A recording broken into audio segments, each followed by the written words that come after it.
तो सीआईए की world fact book क्या बताती है आपको?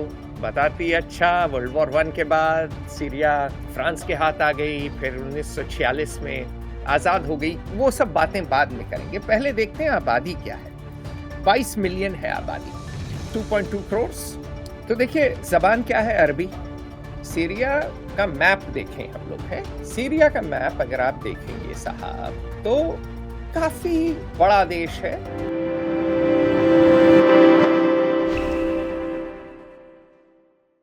नमस्कार, मैं हूं प्रदीप और आप फेयर ऑब्जर्वर हिंदी देख रहे हैं। दुनिया का एक देश जो कि आजकल सबसे ज्यादा चर्चा में है, नाम सीरिया है और इसकी राजधानी दमिश्क कभी चर्चा में रही लैला मजनू के प्रेम के लिए, लेकिन अब युद्ध और बंदूकों के साए से गुजर के आया सीरिया या बंदूकों के साए में रह बसर कर रहा सीरिया अब एक अलग पहचान की ओर बढ़ रहा है या वो कहीं और जा रहा है। सीरिया में वर्तमान स्थिति क्या है, उसके संघर्ष के मुख्य पक्ष कौन से हैं, संघर्ष के मुख्य कारण क्या है और इस संघर्ष ने कैसे सीरियाई लोगों को और दुनियावी लोगों को प्रभावित किया है, किन विदेशी ताकतों की भूमिका है। सवाल बड़े हैं। इस आईएसआईएस जो भारत में अक्सर चर्चा का विषय बनता है, उसका उदय और पतन, तमाम बिंदुओं पे बात करने के लिए हमारे साथ बतौर विशेषज्ञ फेयर ऑब्जर्वर के प्रधान संपादक अतुल सिंह हैं। सर, बहुत स्वागत।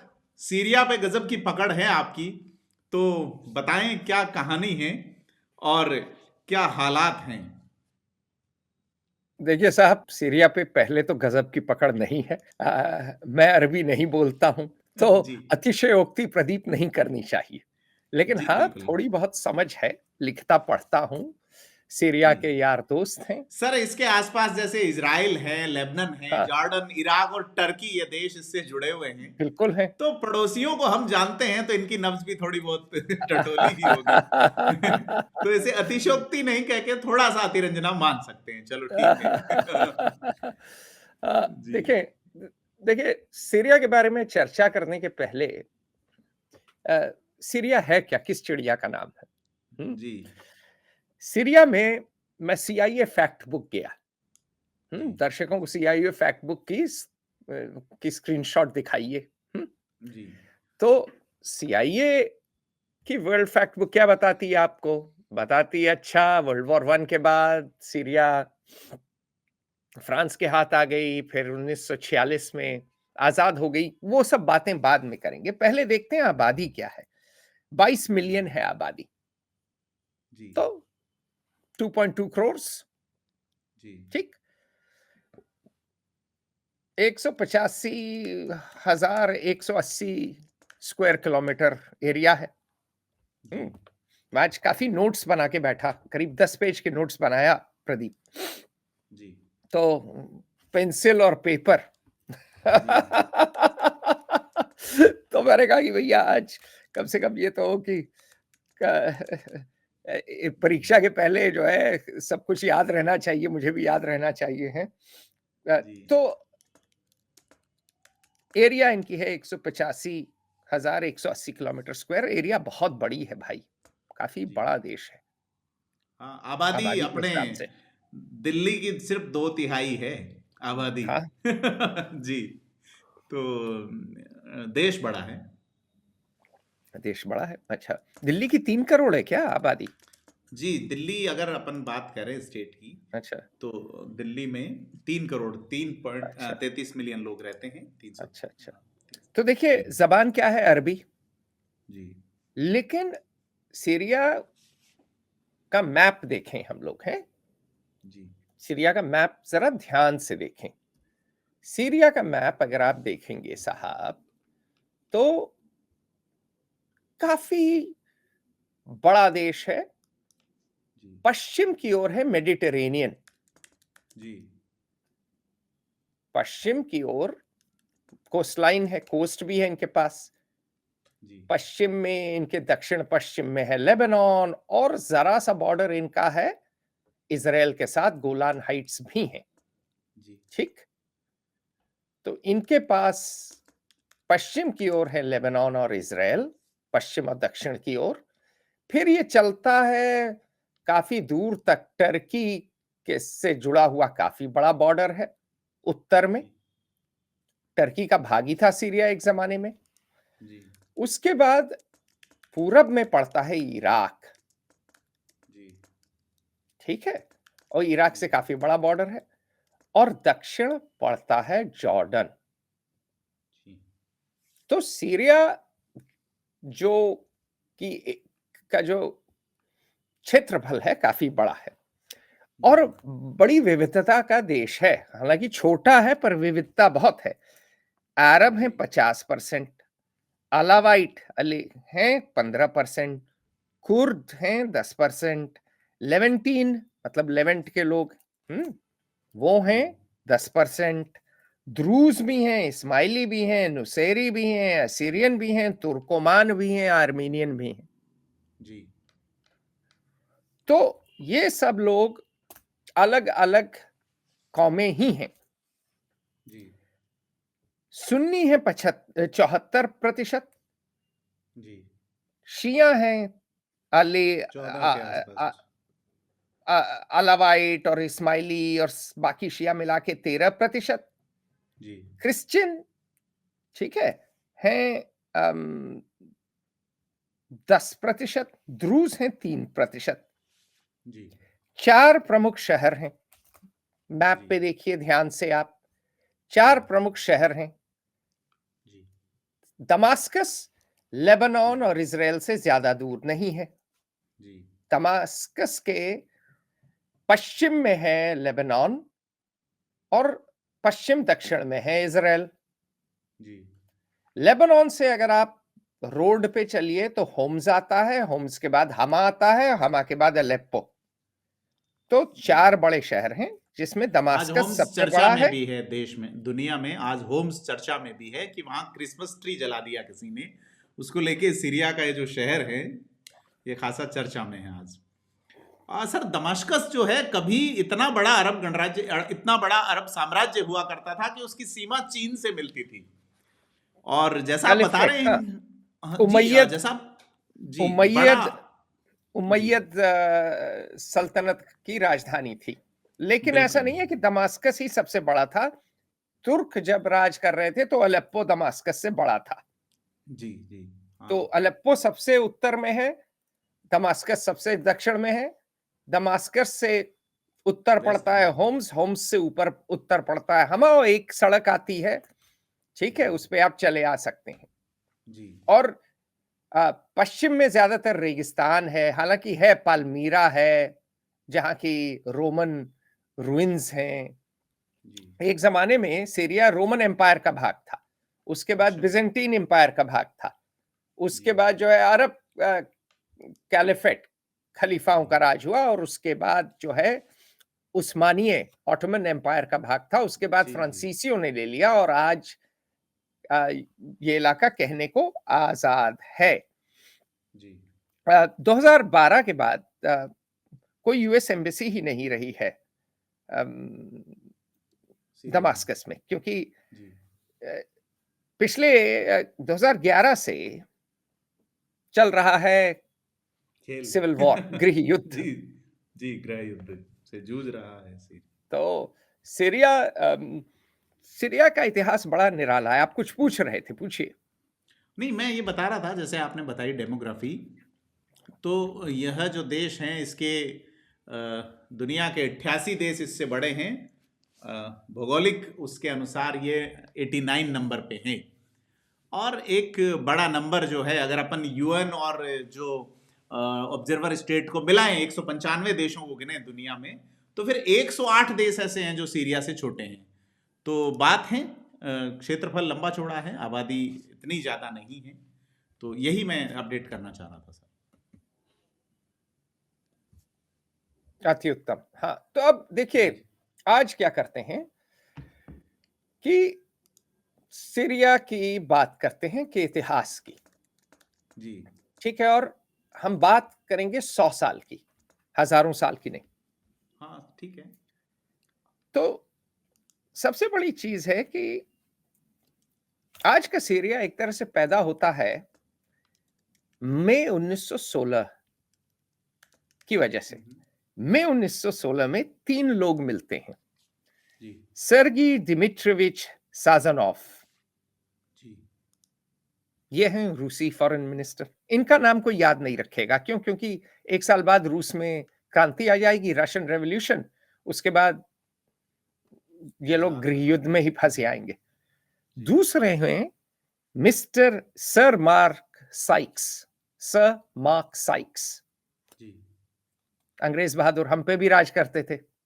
जी आईएएस आईपीएस वही बना के गए, बंगले भी वही छोड़ के गए, जिसमें अब जी भूरा साहब बैठता है, नारियल बाहर से भूरा अंदर से सफेद जी है, सर सार माइक्स।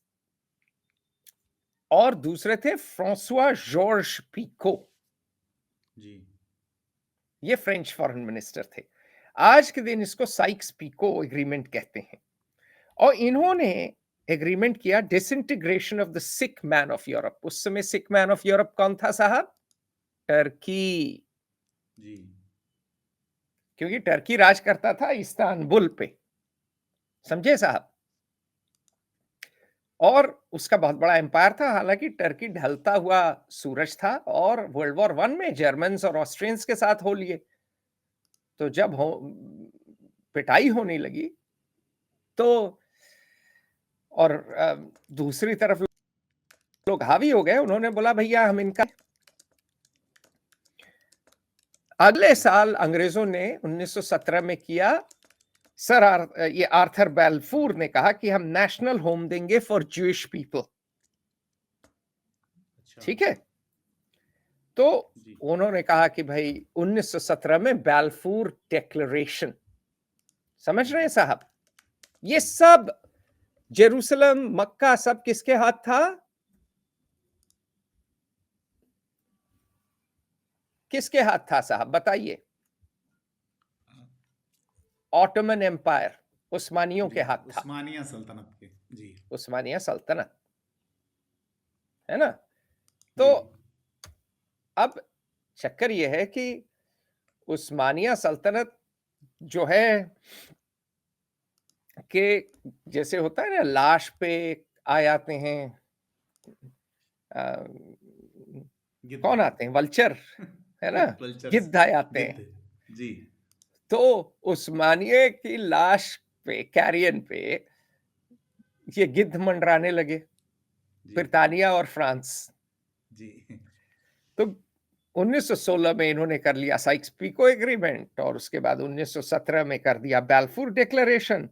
1918 में लड़ाई खत्म हुई, फ्रांस गटक गया, जबकि इन्होंने सबको वायदे किए थे। जी देखिए, कानून के हिसाब से कोई भी क्रिस्तान या हिंदू या आदमी भारत में एक ही शादी कर सकता है।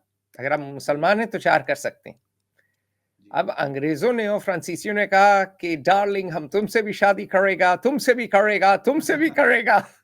पता जी चला जी जब लड़ाई चल रही थी तो सबका सपोर्ट चाहिए था, तो जी सबको वायदे कर दिए, प्यार मोहब्बत करी, लेकिन बाद में सारे वायदे तोड़े। नेशनल होम चलो हम्म, ज्यूज को मिल गया, लेकिन अरब्स को सेल्फ डिटर्मिनेशन तो मिला नहीं। सही और बात याद रखिएगा कि 1919 में भारत में बड़ा मूवमेंट क्या होता है? खिलाफत मूवमेंट। टर्की के खलीफा को वापस लेके आओ, जी उसमें गांधी जी भी शामिल हो जाते हैं।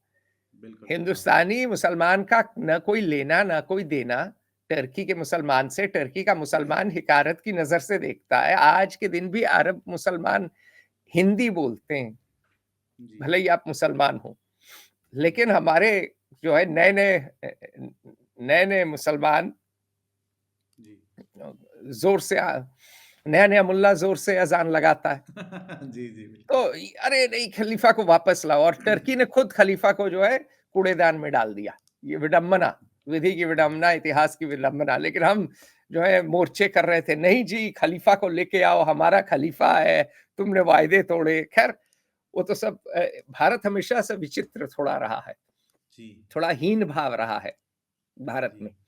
अ, हिंदुओं में तो रहा ही है, मुसलमानों में भी रहा है। फारसियों को बिल्कुल लेकर, फारसी तो जबान थी 1858 तक, ताजमहल बना किसी फारसी महिला के लिए, तो मुसलमानों को बड़ा हीन भाव रहा है फारसियों को लेकर, अरबों को लेकर, तुर्कों लोग को लेकर, पश्तूनों को लेकर। जी। तो खैर, भारत तो नाचता रहा, लेकिन फ्रांस गटक गया। 1918 से 1946 फ्रेंच रूल रहा। जी। और फ्रांस ने, देखें, उस्मानिये ने कैसे चलाया था कि भाई आलोपो के नवाब, आलोपो के साहूकार, नगर सेठ, तुसी चलाओ, असी को वो दे जाना जी। टैक्स। टैक्स दे अगर देना। कुछ ज्यादा परेशानी हुई तो हमारी टर्किश गैरिसन आएगी, मारपिटाई करके चैन ले आएगी। तो उनका बड़ा लूज होल्ड था। जी। अंग्रेजों ने और फ्रांसीसियों ने मैप पे लाइनें बना दी, ओ जी आज से ये सीरिया है। हाँ। पता चला कि दो समुदायों में कोई चीज कॉमन में है ही नहीं, उनमें ज्यादा कोई समन्वय नहीं है। द्रूस का कोई लेना देना नहीं सुन्नी से, सुन्नी का कोई लेना देना नहीं अलावाइट से, बल्कि सलीम एक जो था, जो कि 1520 में अलावाइट को मार रहा था, क्योंकि शिया और सुन्नी दोनों अलावाइट को समझते थे कि ये तो हेरेटिक हैं, ये तो असली मुसलमान ही नहीं है। तो आपने इन सब लोगों को एक देश में बना दिया और सारा पावर दे दिया दमास्कस को। जो लोकल शहर थे, ये एम्पायर की एक फितरत है। देखिए आज के दिन भी सारा पावर किधर है? जयपुर में। एजुकेशन सेक्रेटरी कहां बैठता है? हाँ, बताइए एजुकेशन साहब। सेक्रेटरी जयपुर में। जयपुर में। वो दूर दराज इलाके का भी स्कूल वही मालिक है, वही आका है। जी। तो एम्पायर का ज्यादातर इंस्टिंक्ट होता है यूरोपियन एम्पायर्स का, और खासकर फ्रांसीसियों का, सेंट्रलाइजेशन। तब आप बताइए, अगर आप चित्तौड़गढ़ से हैं, अगर आप कहीं और से हैं, आपकी क्या पूछ है? आप अपना स्कूल तक नहीं चला सकते। यूएस में तो आप अपना स्कूल खुद चलाते हैं, आपका मेयर इलेक्ट होता है। तो दमास्कस में सारा सेंट्रलाइजेशन ऑफ पावर फ्रांसीसी कर दिए, एक ब्यूरोक्रेसी ले आए जो कि चलाती थी। तो एलेप्पो के लोगों की कोई औकात नहीं रही, होम्स के लोगों की कोई औकात नहीं रही, हुमा के लोगों की कोई औकात नहीं रही। और चूंकि ये बिल्कुल ही सेंट्रलाइज स्टेट था, तो कुछ कुछ माइनॉरिटीज जो फ्रेंच सीख गई वो थोड़ा उठ गई। और इस स्ट्रक्चर में क्या हुआ, विनर टेक ऑल मेंटालिटी हो गई, क्योंकि ये तो कबीलों का देश है कि जिसके पास दमास्कस आया उसके पास सारी सत्ता है। पहले क्या था कि चलो आप दमास्कस में एक समुदाय राज कर रहा है, तो अलेप्पो में कोई और कर रहा है, होम्स में कोई और कर रहा है, की फर्क पहनता है? सब लोग मतलब ऐसा नहीं है प्यार मोहब्बत कर रहे हैं, लेकिन ऐसा भी नहीं है एक दूसरे को का गला काटने पे तुले। इस सेंट्रलाइजेशन से विनर टेक्स ऑल हो गया, क्योंकि जीतने वाला सब कुछ लेगा। हाँ, ये इंडिया में भी तो यही सिस्टम है ना एक तरह से। जिसकी लाठी उसकी भैंस, हमारे यहाँ तो एक कहावत भी फेमस है। हाँ, नहीं, सीधी बात यह है कि जो सत्ता में आता है, एक मुख्यमंत्री इंडिया में 2 से 3 आईएएस और 1 आईपीएस के साथ देश राज्य चलाता है। सबसे इंपॉर्टेंट आदमी कौन है? सीएम। मिनिस्टरों की तो आज के दिन कोई औकात नहीं है। उसके बाद सेक्रेटरी 2-4, वो भी प्रिंसिपल सेक्रेटरी, जो सीएम का वो होता है गेटकीपर, चीफ सेक्रेटरी। ठीक, डीजी है लाठी चलाने के लिए। हमारे यहाँ कम से कम इतना विभाजन नहीं है, एक दूसरे का लोग गला नहीं काट रहे, क्योंकि थोड़ा सहिष्णु है। लेकिन सीरिया में जब यह हुआ कि सेंट्रलाइजेशन इतना ज्यादा है, तो उसके बाद जब आजादी मिली 1946 में, उसके बाद ठीक है कोशिश की इन्होंने डेमोक्रेसी लाने की, लेकिन एक के बाद एक तो पार्टी सरकारें नहीं चली, मिलिट्री कूज होते रहे, और इन सोशलिज्म भी आया कि उस समय नई नई कॉलोनीज को कैपिटलिज्म, और जाहिर सी बात है कैपिटलिज्म के समय सफरिंग बड़ी थी, इन पे चोट पहुंची थी। तो इजिप्ट और सीरिया 1958 में इन्होंने यूनाइटेड अरब रिपब्लिक स्टार्ट किया है, मर्ज किया, एक देश बन गए। अब आप मैप देखें, सीरिया एक ओर है, इजिप्ट दूसरी ओर है, और कोशिश तो की ये गमाल अब्दुल नासर ने। क्यों की? क्योंकि 56 में सुएज में पिटाई हुई थी इजिप्ट की, जी है ना? तो यूनाइटेड अरब रिपब्लिक 3 साल का इन्होंने एक्सपेरिमेंट किया। तो देखिए, कोई स्थिरता नहीं रही सीरिया में। ऐसा भी नहीं है सीरिया नाम का देश हमेशा रहा। लेकिन 1961 में इन्होंने कहा कि भई हमारी शादी चली नहीं इजिप्ट और सीरिया की, अब तलाक, तलाक, तलाक। तो सीरियन अरब रिपब्लिक वापस आ गया। ठीक है साहब? जी और 1963 में बाथिस वापस आ गए सत्ता में। जी वापस नहीं, मतलब पहली दफे सत्ता ले ली। बाथिस क्या थी? सोशलिस्ट पार्टी थी। जी पैन अरबिज्म में भी विश्वास था। सद्दाम भी बाथिस था। जी ठीक? और 1966 में क्या हुआ कि coup हुआ और मिलिट्री, जो बाथिस मिलिट्री थी, उसने सिविलियन लीडरशिप को फेंक दिया, उठा फेंका। जी बोला 80 इंचार्ज हैं जी, तुसी घर बैठो। बैठो बिल्कुल ठीक है? जी इस चीज का बड़ा डर था नेहरू चाचा को। अब देखें, अच्छा इस समय मिलिट्री कू बहुत थे। तो एक कारण भारत में मिलिट्री को वीकेंड करने का जो नेहरू के समय शुरू हुआ, जिसकी वजह से 62 की हार हुई, क्योंकि नेहरू चाचा को एक खौफ था कि कहीं कू ना हो जाए। सीरिया में तो हुआ ही, इजिप्ट में हुआ, हर जी जगह हो रहा था, पाकिस्तान में हो गया। तो उनको ये जी लगता था कि भैया सैम मैनेक्शॉ जैसा कोई कैरिज्मेटिक आदमी मुझे घर बैठा के बैठ जाए तो मैं क्या करूंगा। हम्म, और याद रखें कि भारत में गैरिसन स्टेट ही रहा था। तुर्कों ने तलवार की नोक पे चलाया था। रॉबर्ट क्लाइव ने बंदूक की नली नाल पे चला है और जी तोप बिल्कुल दाग के जीती थी लड़ाइयां। ठीक? ड्यूक ऑफ वेलिंगटन, जिन्होंने नेपोलियन को हराया, उन्होंने हाथ साफ किया था भारतवर्ष में। जी टीपू सुल्तान सेरिंगापट्टनम में जब मारे गए थे, तो उसमें ड्यूक ऑफ वेलिंगटन भी थे एक्शन में। जी ठीक है? तो ये यादें थीं। तो इसीलिए, चूंकि भारत को कैपिटलिज्म, भारत क्या सभी ने कैपिटलिज्म के अंडर सफर किया था, ब्रिटिश ईस्ट इंडिया कंपनी, तो सब लोग भागे सोशलिज्म की ओर। जैसे कि जी आपका मान लीजिए पति आपको बहुत पीटता हो, आप प्रताड़ित महिला हो, तो आप भाग के जाती हैं किसी प्रेमी के पास। तो तो कैपिटलिज्म पे से भाग के ये गए सोशलिज्म के बाहों में सब लोग। जी अच्छा, तो याद करिए कि उस समय कोल्ड वॉर भी है। तो अब सीरिया भारत की तरह सोवियत रूस की बाहों में घुस गया है, लिपट गया जी है। हाँ हाँ ठीक? ये बड़ी चीज है सर बहुत बड़ी चीज है। तो ये सोवियत रूस के अमेरिका लोग हैं। की जैसा आपने बताया कि अमेरिका की एम्बेसी नहीं है दमास्कस में 2012 के बाद में हम्म। और अब वो रशिया की बाहों में घुस गया है नहीं, रशिया तो बहुत पहले से है। जी अच्छा मैं कह रहा हूं ये खेल तो शुरू हो गया 50s और 60s से। 63 में जब बाथिस्ट आए और 66 में जब कू हो गया, उसके जी बाद तो ये सोवियत के एलाई हो गए। जी और 67 में हुई अरब इजरायली लड़ाई, जिसमें हुई सबकी पिटाई। 6 डेज जी वॉर।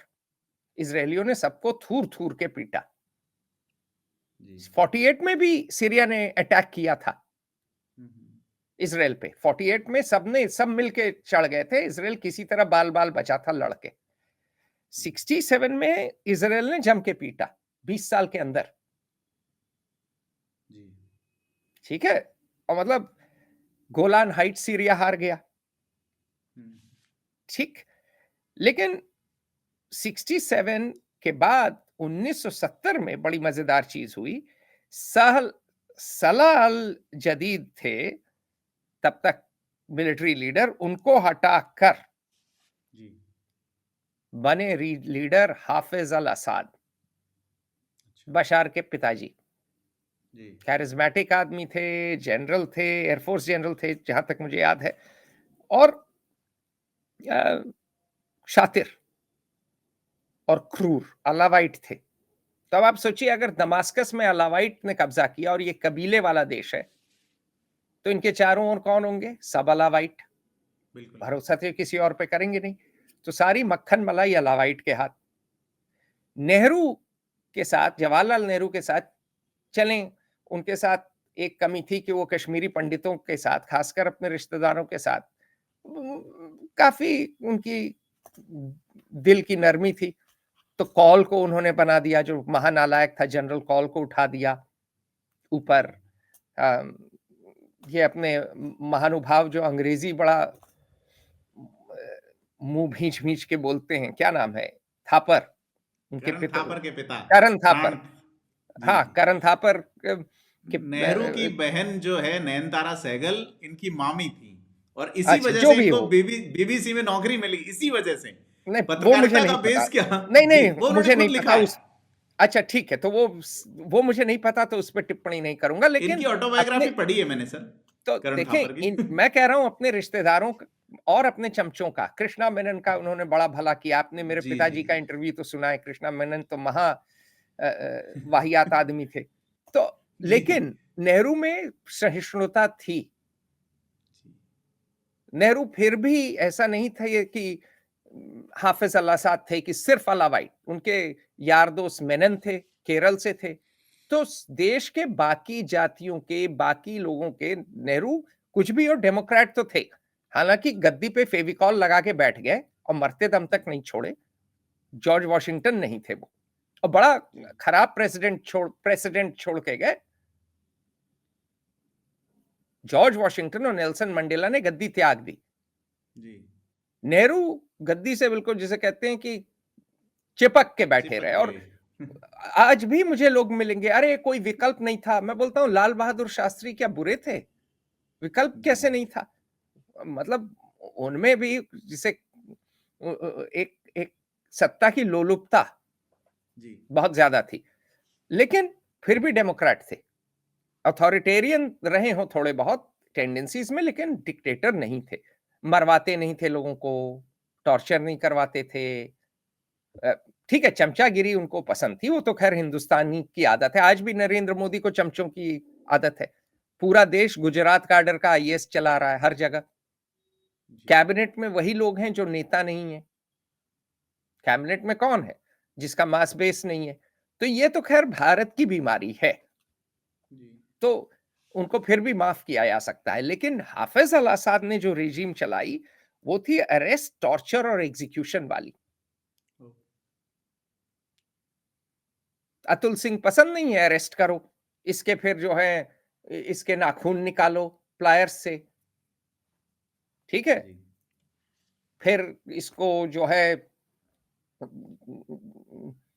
गरम लोहा इसके तलुओं पे रखो। जी। बड़े मतलब क्रूर थे ये, हुँ, ठीक है? और उसके बाद मारो, और भी क्रूरता से मारो। तो एक क्रूरता थी हाफिज में। और 1970 में हाफिज अल असाद आ गया, और उसके बाद कोशिश की बदले की। अब बदले की कोशिश की यौम किपुर वॉर में 1973 में, जी, अक्टूबर 6। ठीक है, उससे ठीक 50 साल बाद हमास ने अटैक किया जी, और सिनाई और गोलान हाइट्स पे धावा बोला। और अगर ठीक से बोला होता तो ले भी लिया होता, लेकिन फिर इजराइल हावी हो गया। इनके जो है लोअर कमांडर्स डिसीजन नहीं ले पाए, क्योंकि हर चीज हाफिज से इनको क्लियर करना था, क्योंकि सेंट्रलाइज्ड इतना था।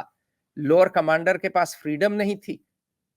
इजरायली लोअर कमांडर बिल्कुल ही डिसीजन लेके बिल्कुल अ, चढ़ बैठे। तो ये कहानी है, ठीक है? जी, अब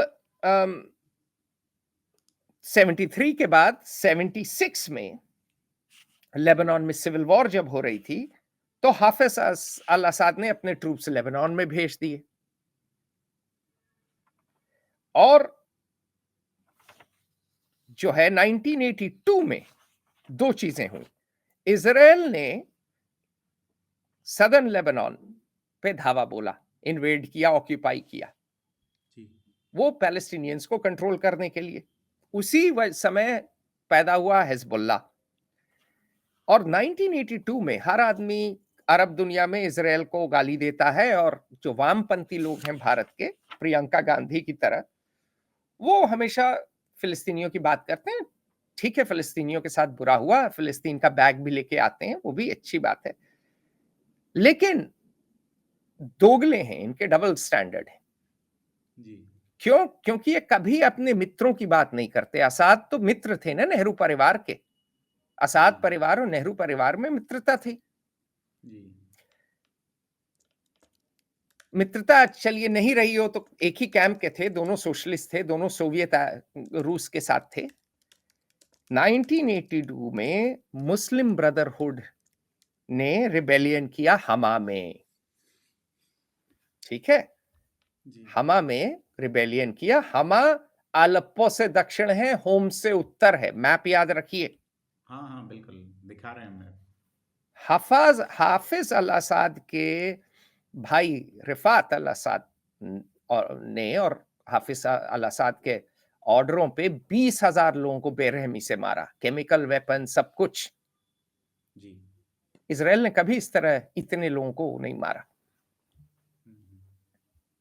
ठीक है। मैं एक ही नहीं कह रहा कि जैसे इसराइल आपने पाक साफ है, जी फिलिस्तीन मैं वाला ये जिक्र कह रहा किया हूं था कि तो जी हाँ बताइए।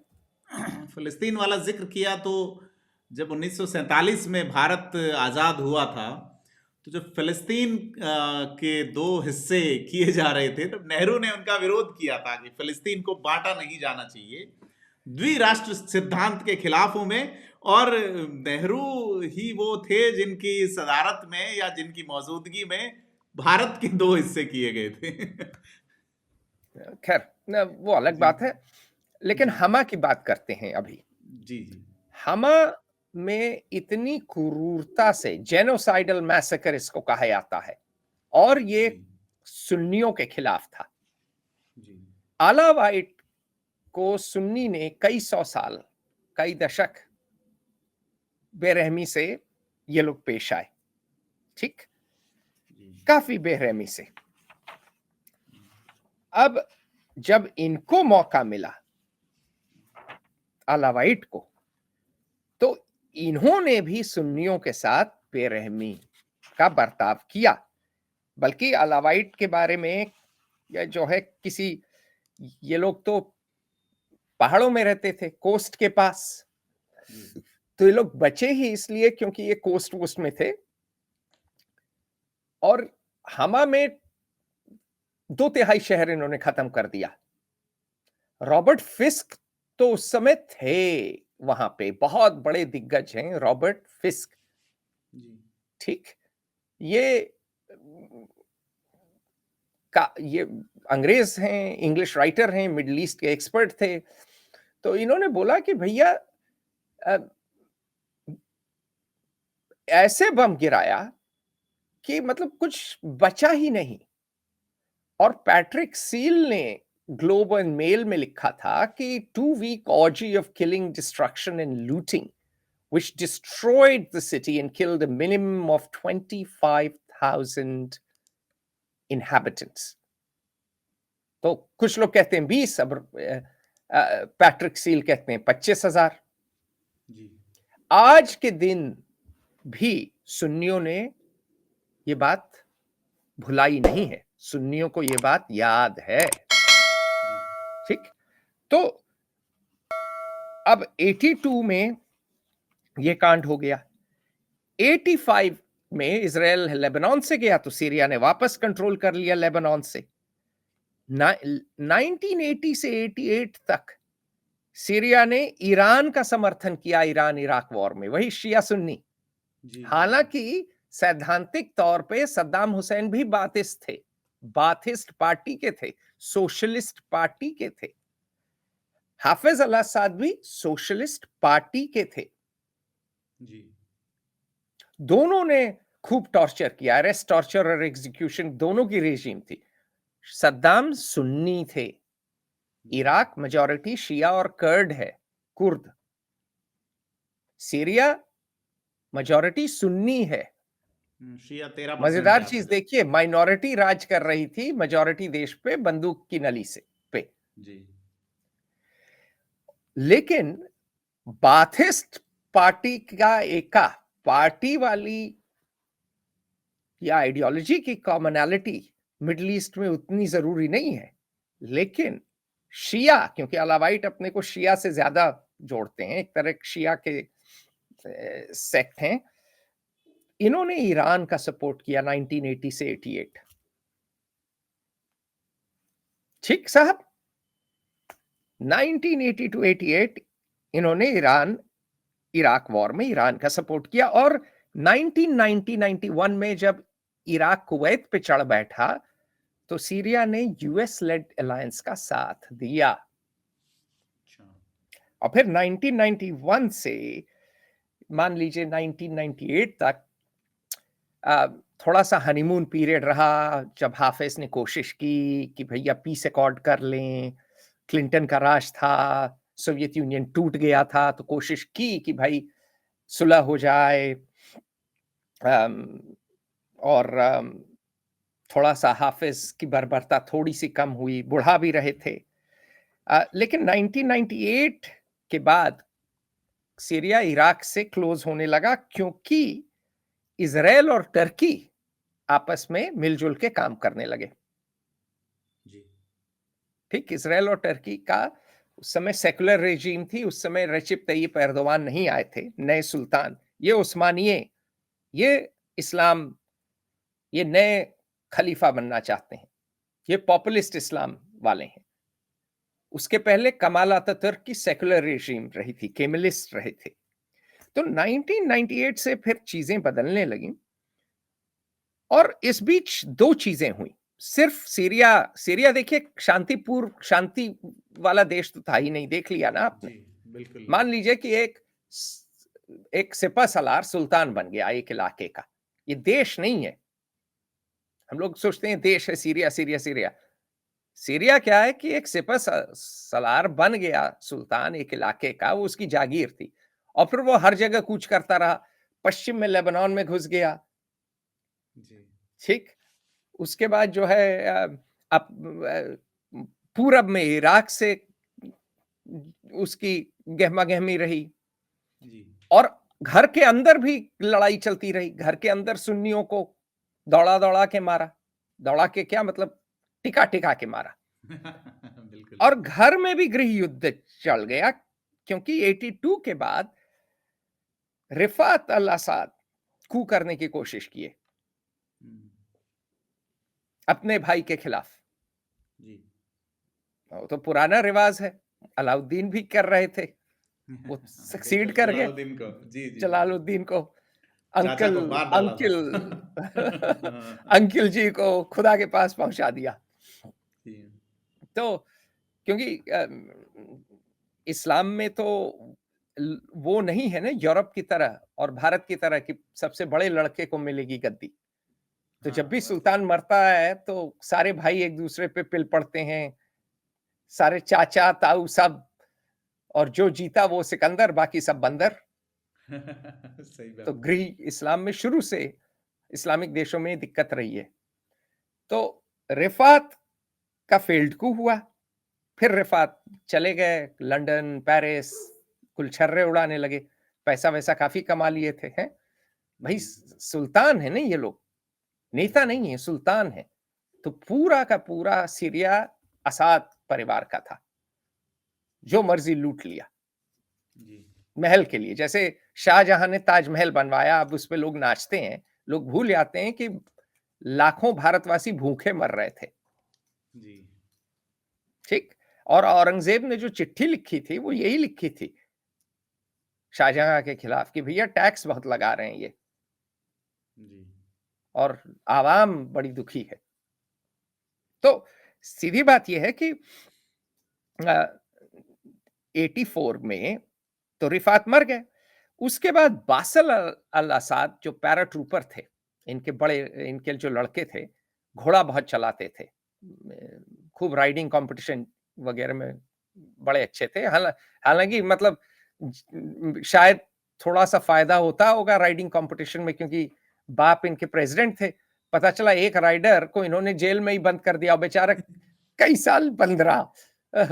तो वो तो यही हो गया, जानबूझ के हारे आते होंगे बाकी लोग, लेकिन ठीक ठाक राइडर लोग कहते हैं, और रिस्क टेकिंग थे, बिल्कुल फास्ट कार्स बिल्कुल उस टाइप के थे, मतलब लेकिन ये कार क्रैश में मर गए साहब 1994 में।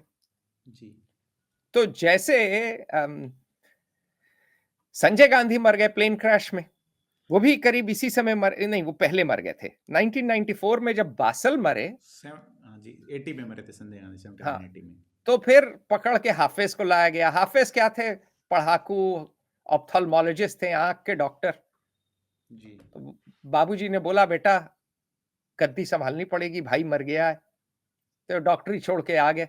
अब बासल होता तो बाप की तरह था, क्रूर था, गोली मार भेजे में टाइप आदमी था, ठाए ठाए।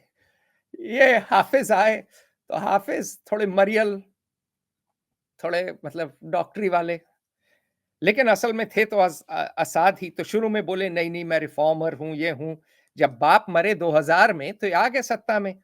तो इन्होंने पहले तो कहा कि हाँ हम लिबरलाइज करेंगे, जैसे मोहम्मद बिन सलमान कर रहा है, ये सारे नौटंकी, हम अब लोगों की बात सुनेंगे। तो सब वो सब नौटंकी चली। जब 2011 में अरब अपराइजिंग्स हुई, लोग आ गए, और ये हुई अकाल के बाद। बहुत से लोग गांव छोड़ के शहर आ गए थे, जी। काफी अकाल रहा 3 साल। तो जी। उससे क्या हुआ कि टेंशन सारे बढ़ गए, अलावाइट और सुन्नी, बाकी द्रूज और वो बाकी सब में, मतलब ज्यादातर सुन्नी शिया ही टेंशन बढ़े। तो उससे क्या हुआ कि 2012 में सिविल वॉर बिल्कुल धमाके वाली हो गई। और तकरीबन। बिल्कुल बिल्कुल, और देखिए war is always a combination of fog, friction, chance and other things. तो शुरू में तो रेबल्स हावी थे, फिर उसके बाद जो है इस 2013 में उसमें टर्की, सऊदी अरेबिया, कतर भी आ गए। सुन्नी सारे देश ये अपने सुन्नी रेबल्स को करने लगे। 2013 में जब इस्लामिक स्टेट आ गया, तब तो उसके बाद सबने कहा कि भैया ये तो बिल्कुल ही पागल हैं। तो 2015 में फिर रूसियों ने कहा ये तो हमारा पालतू कुत्ता है, इसको कैसे हम जाने देंगे, हमारे कुत्ते को कोई कैसे लात मार रहा है। जी। हम उसकी लात तोड़ देंगे। तो फिर, और ओबामा ने थिन रेड लाइन कही, लेकिन फिर कुछ किया नहीं, क्योंकि इराक वॉर के बाद अमेरिका में वो बची नहीं थी जान, या दिल कुवत नहीं नहीं था, बची। जी। या जी बिल्कुल। एपेटाइट नहीं थी, भूख नहीं थी अब जी। कुछ और करने की। तो हुआ ये कि रशियन एयर पावर और केमिकल वेपन्स और बैरल बॉम्ब्स फिर बच्चों पे गिराए, स्कूलों में गिराए, मतलब बड़े बेरहमी से। हाफिज असल में निकला, भले ही मरियल असाद रहा हो, लेकिन निकला वो असाद, खूनी, कतली, क्रूर। तो उसने बेरहमी से इस अपराइजिंग को बिल्कुल दबा दिया, और 2017 में असाद सीरियन शहरों को कम से कम ले लिया। लेकिन 2018 में इदलिब एक एनक्लेव था रेबल्स का, और 2019 में हयात तहरीर अल शाम उभर के आया, HTS, जी। जिसका सब लोग अब नाम सुन रहे हैं। अब मैप पे इदलिब देखिए साहब, इदलिब जी। कहां है? टर्की के बगल में है ना? जी बिल्कुल। और इदलिब नॉर्थ क्या वेस्टर्न था सीरिया में। पहले जी। साहब? टर्की का भाग था। जी। तो हयात HTS को टर्की का सपोर्ट रहा है, मुझे इस्तांबुल में लोगों ने बोला है। मैं किसी जी। को जानता हूं जो कि अलेप्पो के पास है इदलिब। मैं किसी को जानता हूं जो सीरिया की जो टर्की की सीरिया डेस्क पे बैठा है। जी। ठीक है, आप जैसे ISI है साहब, जी। ठीक है, वैसे ही टर्की की भी इंटेलिजेंस एजेंसी है। ठीक, उसने पाला पोसा, कतर से पैसे आए,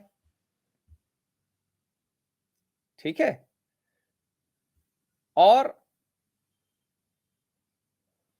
ठीक है, और इसको कहते हैं टर्की में मिल्ली इस्तिहिबारात तेस्किलाती, अब मैं उच्चारण नहीं कर पा रहा हूँ, ये इसकी भी जी लिंक है जी mit.gov.tr, ठीक है? जी इसका उच्चारण देखना होगा, हम लोगों को ठीक से उच्चारण कम से कम करें।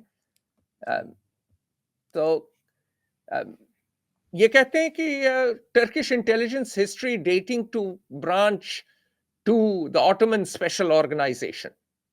तो इनका ये इनकी बड़ी पुरानी हिस्ट्री है, समझिए। जी कौन इंटेलिजेंस की एम्पायर चलाया है ना। देखिए, जो जी कॉलोनी होती हैं उनकी इंटेलिजेंस हमेशा पुअर होती है। इंडिया की भी है पुअर। क्यों? क्योंकि तजुर्बा ही नहीं है, एम्पायर ही नहीं चलाया है। ब्रिटेन की अच्छी है, फ्रांस की अच्छी है, यूएस आज का एम्पायर है, अच्छी है।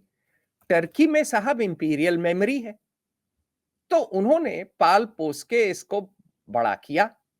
ये आदमी कौन है भैया? जोलानी। अब इसमें बड़े-बड़े वीडियो भारत में लोग बनाए जा रहे हैं। ठीक है, कुछ अच्छे हैं, लेकिन हिस्ट्री, ठीक है, हिस्ट्री नहीं समझ पा रहे हैं। ठीक आपका है, एक कोट अबू है प्रसिद्ध मोहम्मद। उस पे कि हिस्ट्री हमारे यहाँ मिथोलॉजी से इंटरलिंक देखिए की जाती है न्यू फिक्शन से। जी हाँ, मैंने कहा था ना, all of history is mythology and all of news is fiction. जी तो ये वो थोड़ी बीमारी है, और मैं हाँ नाम नहीं लूँगा, फिक्शनेट बड़े-बड़े। मैथोलॉजी बन रही है, एक तरह से मिक्सअप हो रहा है हमारी मीडिया में, खास करके इंडिया में। नहीं, नहीं, मैं देखता नहीं हूँ, मुझे बुखार आ जाता है, क्योंकि मिडल ईस्ट की हिस्ट्री अधिकांश लोग पढ़ते नहीं हैं। तो अबू मोहम्मद अल जलानी ये कौन हैं बाबू? ठीक है? ये इन्होंने नॉम द गैर अपना नाम रखा है, इनका असली नाम है अहमद अल शरा, जी ठीक? तो ये एचटीएस के हेड हैं, जी और काफ़ी इंटेलिजेंट आदमी हैं। अम, ये जिहादिस्ट मिलिटेंट रिटायर में थे, बैटल फटीग्स में अब वेस्टर्न स्टाइल वार्डरोब ले लिए हैं। ये भी शायद यूक्रेन के प्रेसिडेंट से सीख रहे हैं। और 82 में सऊदी अरेबिया में पैदा हुए। याद रखिए, ये उसी साल पैदा हुए हैं जब जिस साल असाद परिवार ने मैसेकर किया, जी 20-25 हजार लोगों को जी बेरहमी से मारा। तो उसी साल एक सुन्नी लड़का पैदा होता है, वो भी सऊदी अरेबिया में, ठीक। फिर ये सीरिया आए, मेस्जे दमास्कस के एक कॉलोनी, एक नेबरहुड में हुए। उसके बाद ये इराक में जिहादी बने। इस्लामिक स्टेट का जो प्रिकर्सर था, इस्लामिक स्टेट ऑफ इराक आए, या आईएसआईएल कहते हैं, आईएसआईएस कहते हैं, जो भी कह लें, ठीक। अब नाम इस्लामिक स्टेट है। तो 2003 जब यूएस ने इन्वेड किया इराक को, तो बहुत से फॉरेन फाइटर गए इराक, उसमें से ये भी थे, और 2005 में कैंप बुक्का में थे, और तब ये मिले अबू बकर अल बगदादी से, जो जी कि बड़ा इस्लामिक नाम स्टेट है। के हेड हुए। जी 2011 में जोलानी को भेजा गया सीरिया अल नुसरा फ्रंट खड़ा करने के लिए, जो कि इस्लामिक स्टेट से जुड़ा हुआ था। 2012 में ये मतलब प्रोमिनेंट होने लगे, ठीक है। 2013 में बगदादी ने जोड़ दिया नुसरा और इस्लामिक स्टेट को, और बना दिया Islamic state of Iraq and the Levant, ठीक है। जोलानी नहीं चाहते थे। जोलानी फिर अल कायदा के साथ हो लिए, जी ठीक है। तो इनका ये टूट गया ये थोड़ा, और उसके बाद क्या हुआ कि इदलिब में ये आ गए, और उसके बाद 2016 में अल कायदा से भी हट गए। पहले इन्होंने नाम रखा जबहत फतह अल शाम, फिर हयत तहरीर अल शाम, एचटीएस, जी 2017 में। और वही जैसे होता है कि रंजिशें रहीं, और पहले इनको अल-कायदा को ही हराना पड़ा, हुर्रास अल-दीन को, जो कि नया अल-कायदा का आदमी था। अ, और इनके ऊपर यूएस ने $10 मिलियन का रिवॉर्ड रखा। वाह। सोच लीजिए, ये जी। हिट लिस्ट में थे। लेकिन धीरे-धीरे मतलब लड़ाकू तो ये मतलब अच्छे हैं ही। अम, लड़ाकू तो लड़ाकू तो इतने मान लीजिए इतने ग्रुप्स में से उभर के आना, है ना? जी। आसान बात थोड़ी है। नहीं। तो ये उभर के आए और बाबूजी जो है एचटीएस को डोमिनेट करा दिया और एक इन्होंने सिविलियन फ्रंट बनाया, सीरियन सैल्वेशन गवर्नमेंट। जी। सैल्वेशन, सोचिए, सैल्वेशन का मतलब तो आप जानते हैं ना, आपको बिल्कुल ही आपका उद्धार हो जाएगा।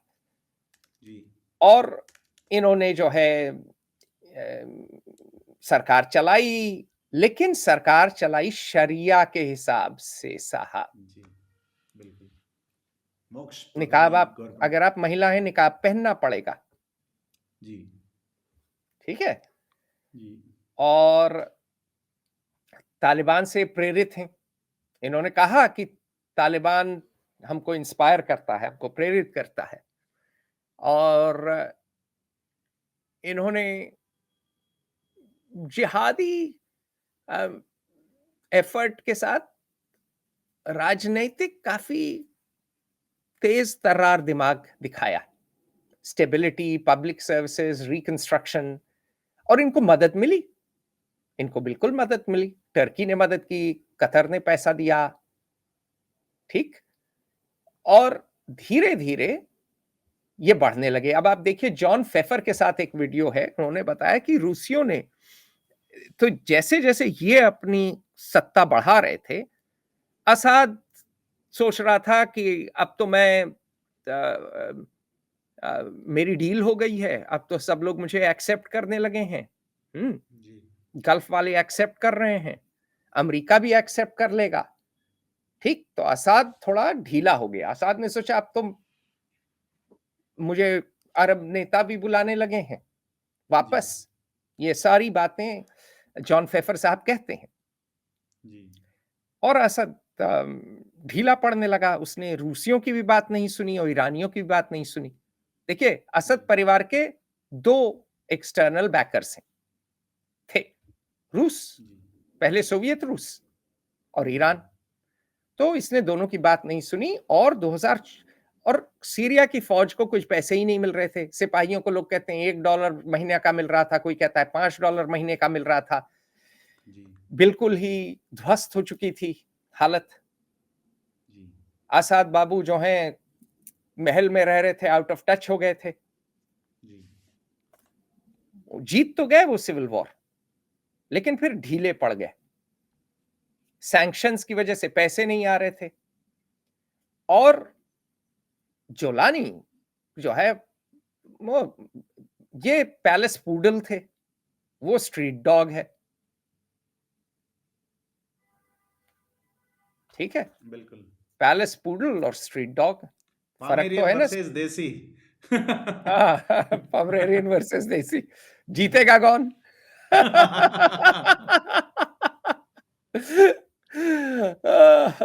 तो अब चक्कर ये हुआ कि 2014-24 में फिर एचटीएस की पूरी डील ना हो जाए, ये बिल्कुल ही बढ़े और असाद के फौज सिपाही तो सब भाग गए। जी। तो हुआ ये कि अब जोलानी दमास्कस में आके उमैयद मस्जिद में ऐलान किया है कि अब मैं नया सुल्तान हूं। और देखें, बांग्लादेश तक, पाकिस्तान, हिंदुस्तान, बांग्लादेश, तीनों जगह सुन्नी बड़े खुश हैं। जी। उमैयद मस्जिद वापस आ गई। जयपुर में भी देखिए खुश हैं कि नहीं? बिल्कुल है।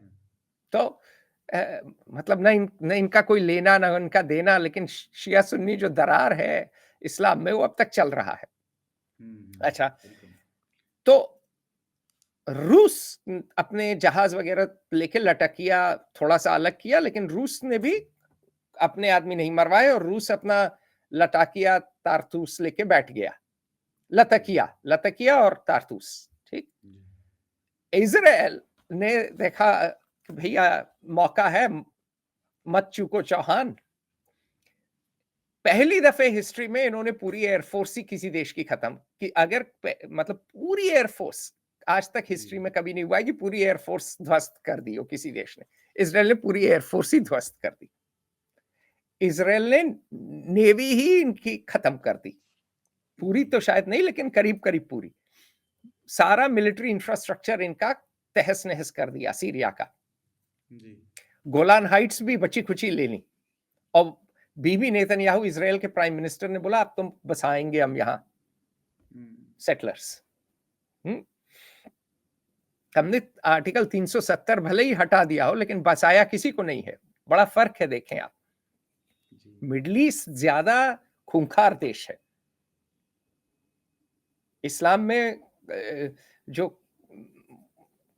खूंखार पना है वो नहीं है भारतवर्ष में, हालांकि लोग नाचते और बोलते ज्यादा हैं, तो ये सब चीजें भारत में कभी नहीं होंगी। पर देखिए, ले लिया, इलाका भी ले लिया फटाफट, क्योंकि नारे तो लगे हैं कि हम जेरूसलम तक लेंगे, अल-अक्सा लेंगे।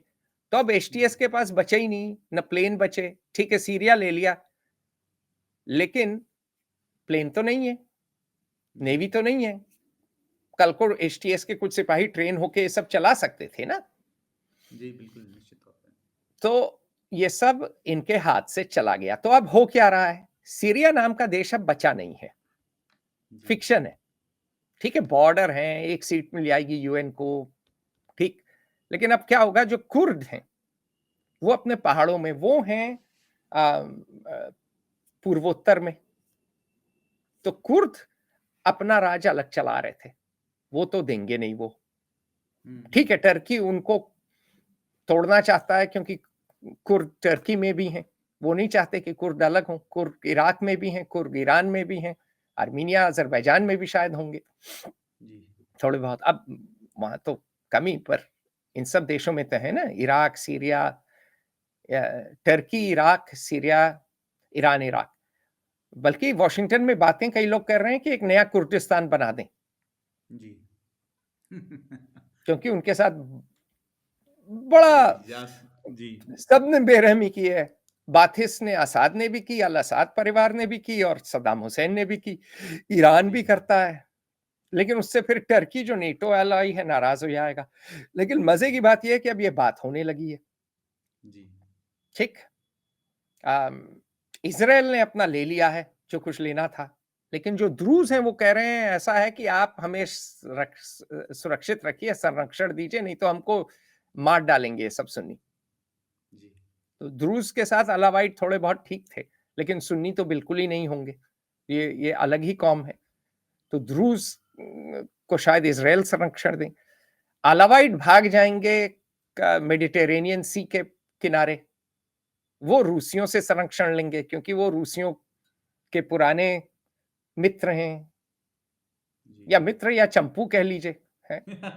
चंपू बिल्कुल ठीक है, तो रूसी उनको संरक्षण देंगे, तो कैंटोन बन जाएंगे।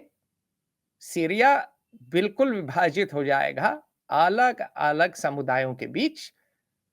अलावाइट चले गए जो है पश्चिम की ओर, द्रूज इजराइल के बॉर्डर की ओर, फिर कर्ड अपना पूर्वोत्तर में, और नॉर्थ में टर्की तो अलेप्पो को हड़प लेना चाहता है दोबारा। तो नॉर्थ में टर्की चाहेगा कि वो जितना हड़प ले जैसे इजराइल हड़प रहा है, और एचटीएस चाहेगा कि वो सबसे फायदा उठा के अपनी सल्तनत जमाए। और अभी से उसके लोगों ने कह दिया है औरतों से कि भैया आप निकाब पहनिए। जॉन फेफर के इंटरव्यू में आप देखिए। तो मेरे हिसाब से ये कहानी चलेगी। और ईरान का अब ईरान की कोई औकात नहीं रही। अच्छा, एक कारण क्यों ये गिरा ये मैं भूल गया बिल्कुल ही बात, क्योंकि इज़राइल ने हिज़्बुल्लाह को खत्म कर दिया ना। तो जी, जी, सिविल वॉर में हिज़्बुल्लाह के फाइटर और रूसियों ने दोनों ने मदद की थी, और ईरान, तीनों ने। तो जी, चूंकि हिज़्बुल्लाह तो शुरू से सीरिया का साथ दिया है, शिया शिया उस पे एक्सेस ऑफ रेजिस्टेंस क्या था? हिज़्बुल्लाह, हूथी, हमास एक तरह से, पर ज्यादा सीरिया और इराक जी, के शिया ग्रुप। तो ईरान का क्या है कि भाई हिज़्बुल्लाह का तो सर ही काट दिया, सांप का सर काट दिया इज़राइल ने। जी, और उसके बाद सीरिया की सरकार भी गिर गई।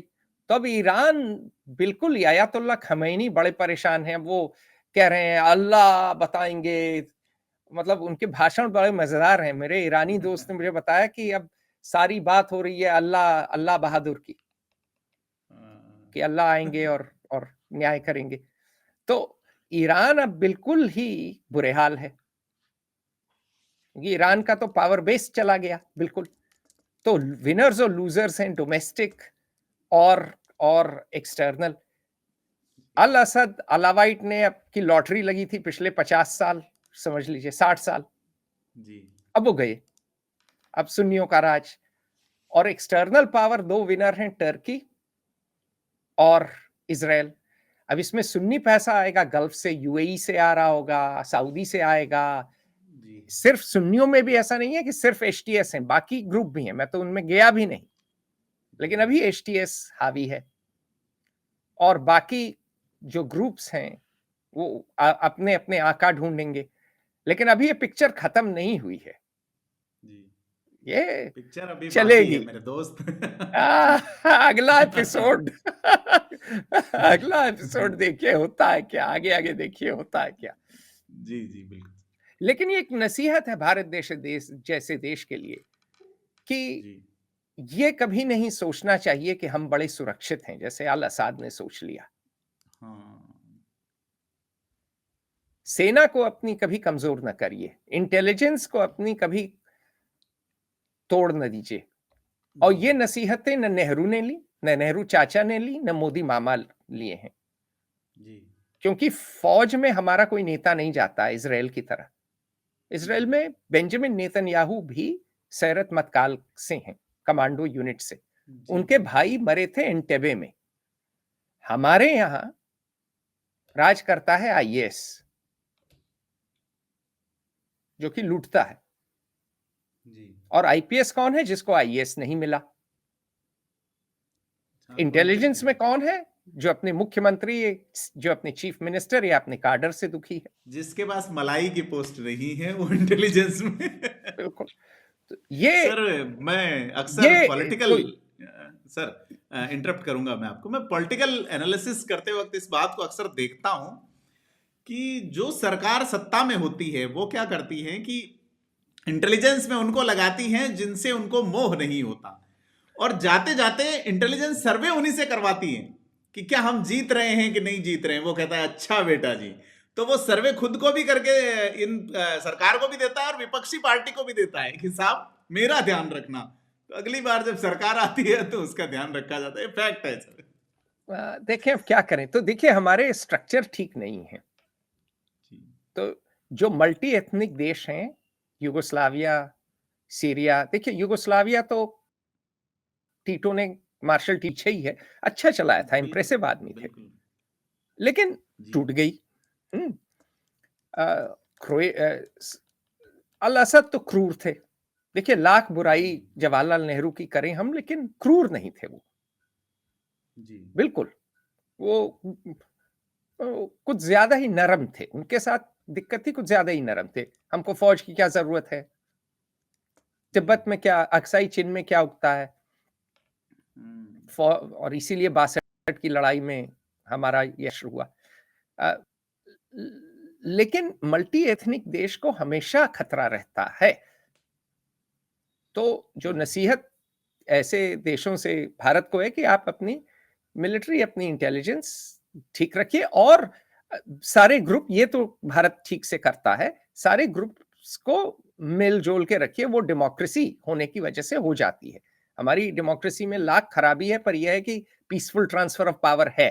चुनाव जीतते हैं जब लोग, तो आ जाते हैं सत्ता में, जब हारते हैं तो चले जाते हैं। तो जी, कुछ बिल्कुल। चीजें भारत में काफी ठीक है, जो पॉलिटिकल एडजस्टमेंट है वो बढ़िया है।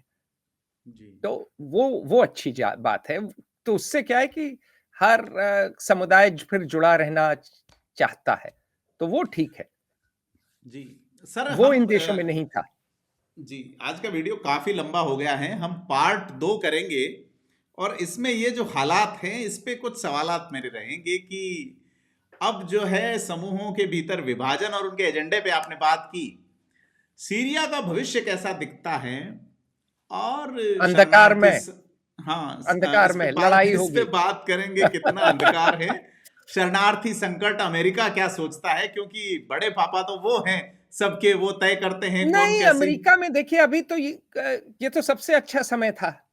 जी। क्यों? क्योंकि अमेरिका में एक बुढ़ा शेर जा रहा है, दूसरा बुढ़ा शेर आ रहा है। जी। अ, तो अभी तो कोई पॉलिसी डिसीजन ले ही नहीं सकते जो बाइडेन, भेज जी। भी नहीं सकते यूएस ट्रूप्स। और डोनाल्ड ट्रंप कह दिया है सीरिया इज अ मेस, हमको वहां जी। जाना ही नहीं चाहिए। तो व्यापारी आदमी है हाँ, तो ट्रंप। फायदा क्या है तुसी बताओ? ठीक है, जो ऑयल फैसिलिटीज हैं वैसे ही यूएस ट्रूप्स लिए बैठे हैं, जी, तो जी, जी, फायदा जी। क्या है ना? निश्चित तौर पे। तो तो सीरिया। पार्ट 2 करेंगे।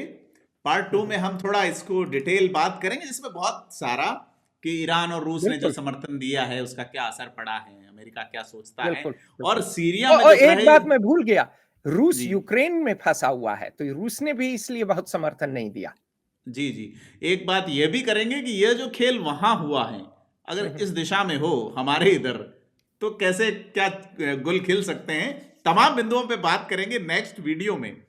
और ठीक, आपसे अपील है कि फेयर ऑब्जर्वर हिंदी को आप सब्सक्राइब जरूर करें, और आपसे मिलेंगे नेक्स्ट स्ट्रीम में। आप हमें सब्सक्राइब करें, खासा इंपॉर्टेंट जानकारी आपको लगातार वैश्विक परिदृश्य पे अतुल सिंह जी दे रहे हैं। ये लगातार तीसरा वीडियो है।